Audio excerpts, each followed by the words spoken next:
Al comenzar juntos nuestra quinta sesión, veamos hasta dónde hemos llegado y cómo encaja esta sesión llamada Agranda tu alma a través del dolor y la pérdida. Comenzamos viendo a Saúl y el problema de la espiritualidad emocionalmente enferma. Después, las 7 partes del camino hacia una espiritualidad emocionalmente sana. 1. Conócete a ti mismo para poder conocer a Dios. Vimos a David, quien fue modelo de alguien que conocía a Dios y se conocía bien él mismo. Esto nos llevó a la parte 2, retroceder para avanzar. Conocernos a nosotros mismos exige que aceptemos el lugar de donde venimos, nuestra cultura y nuestro origen, y su impacto en nosotros. Esto nos lleva al muro, que es la tercera parte, el viaje a través del muro. Los muros son, como decían los antiguos, noches oscuras del alma. Son los momentos de nuestro caminar espiritual cuando Dios nos detiene por medio de circunstancias fuera de nuestro control. Momentos en que Dios nos transforma profundamente y a nuestra comprensión de quién es Él. Ahora, el muro tiene una estrecha relación con esta sesión que habla del dolor y la pérdida. Pero nuestra cultura interpreta por rutina las pérdidas como invasiones de extraños que interrumpen nuestra vida normal. Jonathan Edwards, en un famoso sermón sobre el libro de Job, hizo notar que la historia de Job es la historia de todos nosotros. Job lo perdió todo en un día.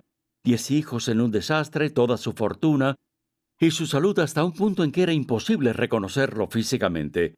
Pero aunque eso nos sucede a algunos de nosotros en un instante, es como todas nuestras historias, porque todos lo perderemos todo.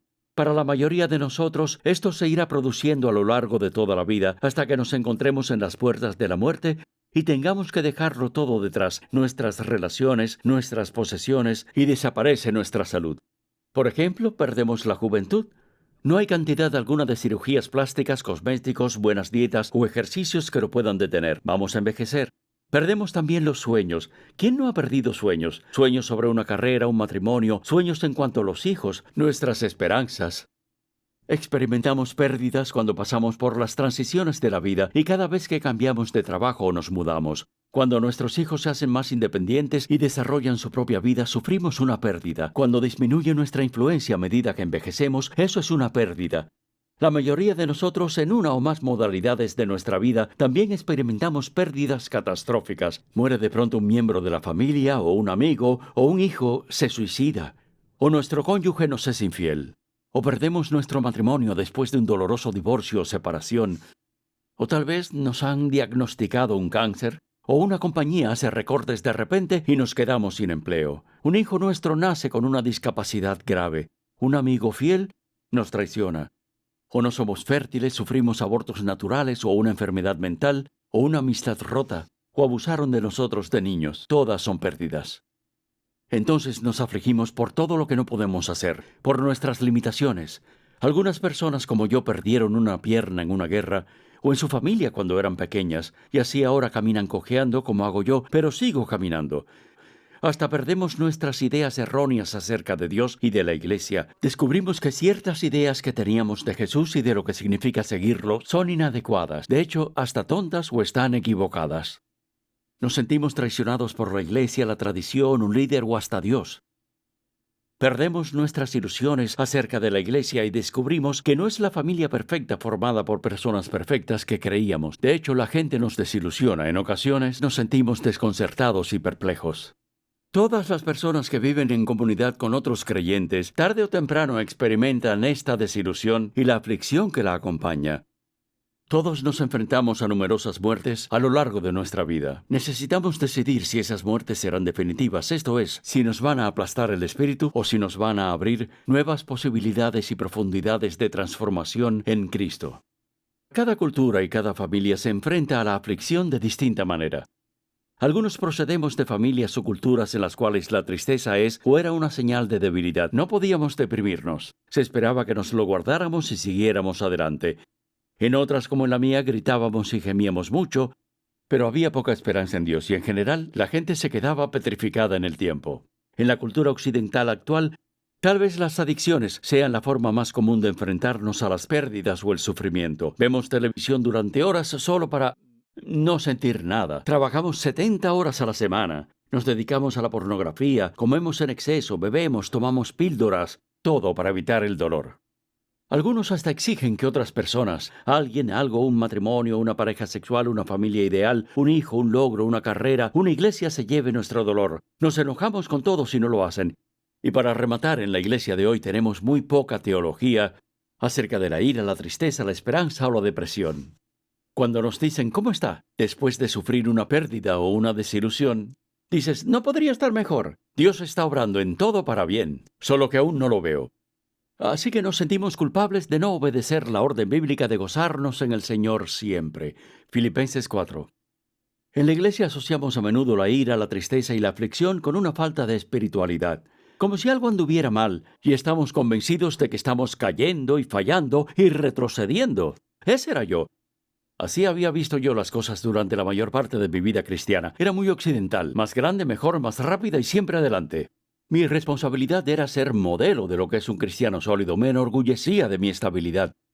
Si había reveses, desalientos o crisis, yo decía, oye, mantente firme. Cuando me encontraba una persona deprimida que parecía no salir adelante, me preguntaba, ¿dónde está tu fe? ¿Cuál es el problema aquí?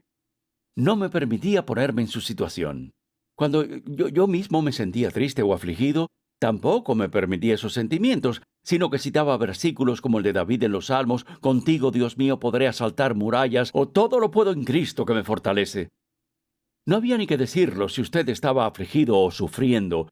Aun cuando yo fuera pastor, no iba a ser la persona más útil en cuanto a ser compasivo o acompañarlo. Lo que quería era darle un versículo, enderezarlo y ayudarlo a salir adelante. Lo triste de esto es que la Biblia enseña justo lo opuesto. De hecho, la aflicción y las pérdidas son una cuestión central en el discipulado para todos los seguidores de Cristo.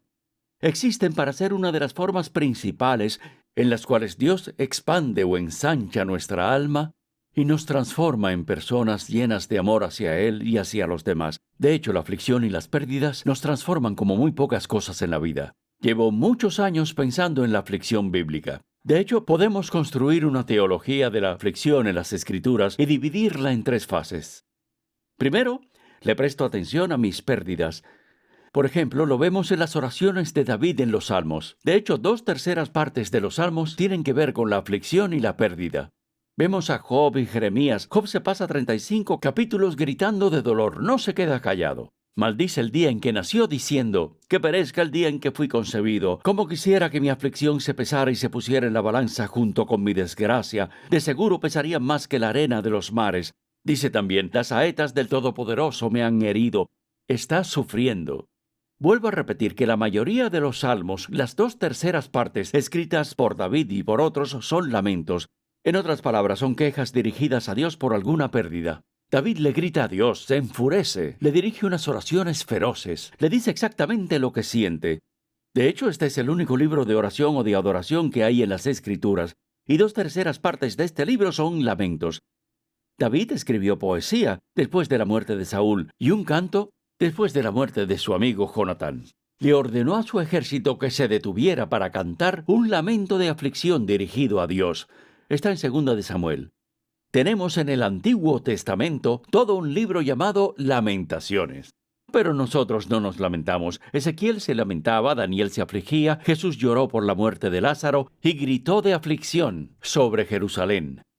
La aflicción que hay en la Biblia nos llama a derramar todos nuestros sentimientos y nuestras pérdidas y hacerlo ante Dios. Pero cuando yo me hice cristiano, se me enseñó que incluso la ira era un pecado.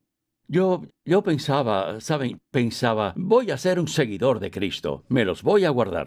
Mis sentimientos de irritación, enojo, resentimiento y amargura. Y al hacerlo, me perdí a Dios de muchas maneras. Dejaba que la gente traspasara mis límites, me hacían cosas que me dolían, faltas de respeto. Yo me lo guardaba en lugar de verlo como una posibilidad de que Dios se me acercaba para que me hiciera valer, estableciera unos límites y dijera algo. Me enojaba cuando había límites que impedían que hiciera algo. Digamos en la iglesia o en mi vida personal, no dedicaba un tiempo para procesar aquello ante Dios, en gran parte impaciencia o porque quería tener el control y no debo tenerlo yo, sino Dios. Me perdía la forma en que Dios buscaba transformarme a través de esas cosas. Cuando no procesamos ante Dios aquellos sentimientos que nos hacen humanos, como el temor y la tristeza o la ira, terminamos dejando que se escapen en forma de sarcasmo, de una conducta pasivo-agresiva, de silencio cuando debería hablar y esas cosas. La iglesia está llena de cristianos permeables por no tratar sus emociones como parte del discipulado. Así que no nos es posible afligirnos sin prestarles atención a nuestra ira, nuestra tristeza y nuestros temores. La mayoría de las personas en nuestras iglesias son buenas, son respetables. Son pocas las que estallan de ira, al menos en público. La mayoría, como yo, se guarda esos difíciles sentimientos, confiando en que Dios honrará sus nobles esfuerzos.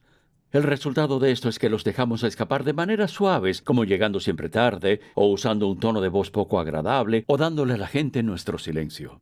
Primero prestamos atención a nuestras aflicciones y pérdidas. La segunda fase, de acuerdo con la Biblia, es esperar en un confuso intermedio. Yo detesto esperar. Detesto esperar el metro, los autobuses, los aviones y las personas. Como la mayoría de los neoyorquinos, me cuesta trabajo dejar que los demás terminen de hablar. Hablo demasiado rápido. Pero vemos a David en los Salmos y a otros entre los grandes de las Escrituras esperando en Dios. David espera en Dios mientras huye de Saúl y se esconde de sus enemigos en el desierto. Sabe que Dios es bueno, sabe que el amor de Dios perdura para siempre y por eso puede esperar en Dios. El problema es que las circunstancias no parecen ser buenas. Nosotros pasamos por eso mismo. Algo ha terminado, hemos perdido algo, hemos sufrido un revés y sin embargo Dios nos invita a esperar. De nuevo, yo prefiero controlar a esperar. Comprendo por qué Abraham, por ejemplo, después de esperar 11 años a que la promesa de Dios de darle un hijo se volviera realidad, tomó el asunto en sus manos y tuvo un hijo fuera de matrimonio con Agar. Y así fue como nació Ismael. Tener Ismaeles es común en nuestra iglesia y en nuestra vida personal. No obstante, las Escrituras nos llaman a guardar silencio ante el Señor y esperar en Él pacientemente. Salmo 37. Es hasta el día de hoy uno de los mandatos más radicales. Exige una humildad inmensa. Esta situación que tanto nos confunde se resiste a todas las categorías terrenales y soluciones fáciles. Va contra la corriente de toda nuestra cultura. Pero les tengo una buena noticia. Dios no tiene prisa. Esperar en Él es vida.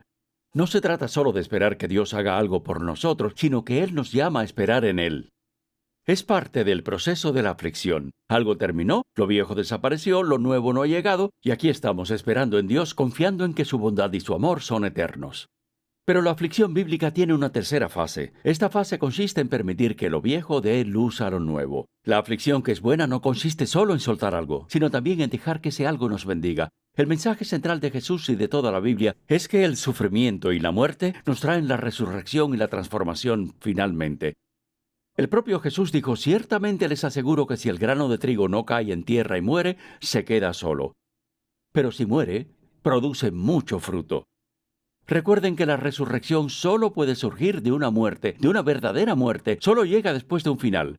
Nuestras pérdidas son muy reales. Pero cuando les prestamos atención y esperamos en Dios en medio de nuestras pérdidas y aflicciones, Dios en algún momento hace nacer una resurrección. Nuestro Dios está vivo. Si estamos dispuestos a seguir el proceso bíblico de las aflicciones, siempre se producirá algún tipo de resurrección con el tiempo. Son muchos los ricos frutos que prosperan en nuestra vida si hemos aceptado nuestras pérdidas. Pero el mayor de todos tiene que ver con nuestra relación con Dios como nosotros mismos. Cuando nos afligimos de la manera que Dios quiere, somos transformados para siempre. Esta es una de las formas mayores en que Dios nos hace crecer hacia la madurez espiritual. Las pérdidas marcan el momento en que se producen el conocimiento propio y una poderosa transformación si tenemos la valentía de participar plenamente en el proceso. Todos enfrentamos muchas muertes durante nuestra vida. Ese es el camino que Dios ha dispuesto para todos, pero no se desanimen. Nosotros escogemos si esas muertes serán definitivas y aplastarán nuestra vida espiritual o abrirán nuevas posibilidades hacia una nueva madurez y nuevas profundidades de transformación en Cristo.